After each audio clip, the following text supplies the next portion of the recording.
কাঁধে নিয়ে ছুটে যাই রাজা মহারাজাদের দোলা দোলা।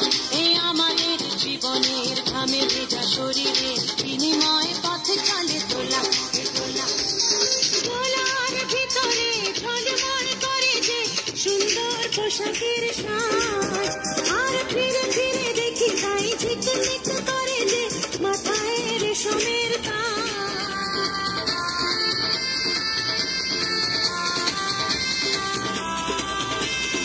ছুটি মোরা কাঁধে নিয়ে দোলাটির দেহ ভেঙে ভেঙে পড়ে ও পড়ে ঘুমে চোখ ঝুলু ঝুলু রাজা মহারাজাদের আমাদের ঘাম ঝরে পড়ে ও পড়ে। উঁচু ওই পাহাড়ে ধীরে ধীরে উঠে যাই ভালো করে পায়ে পা মেলা, হঠাৎ তাদের থেকে পিছলিয়ে পড়ে যদি আরে দোলা যাবে না তো দোলা দোলা। এ আমাদের জীবনের ঘামে ভেজা শরীরে বিনিময় পথে চলে দোলা